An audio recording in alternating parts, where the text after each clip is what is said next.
Kid is reading books and dreaming of a story. That's our first framing device.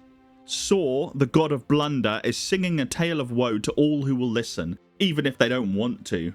And that's our second framing device, and we're reading every Spider-Man ever, and this is Not Brand Echh issue 12, Comiclot. Like Camelot, but comics.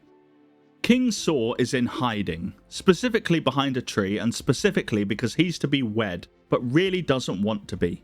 But then he sees his bride-to-be, one Sarah Jane, and he's entranced.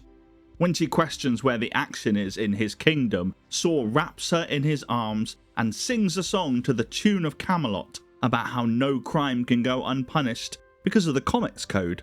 He carries her towards his castle against her will, still singing about all the villains that he defeats.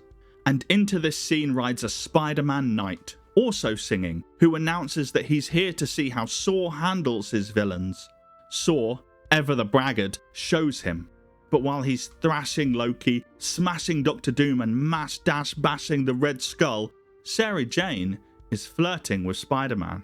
To convince Sarah Jane that he's the man for her, and to truly show Spider-Man how to defeat villains, Saw announces a big tournament, and a bunch of heroes ride into a jousting match with a bunch of villains, and they clash together and land in a big heap, while Spider-Man rides away with Sarah Jane.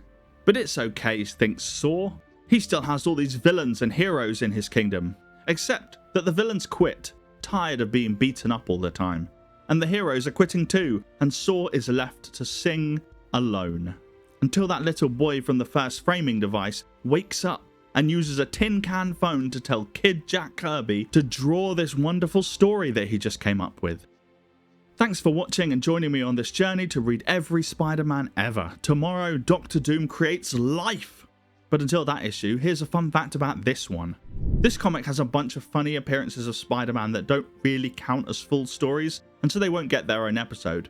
One of the funniest is a quiz that pokes fun at John Romita, where you have to guess which female character is which from identical looking headshots.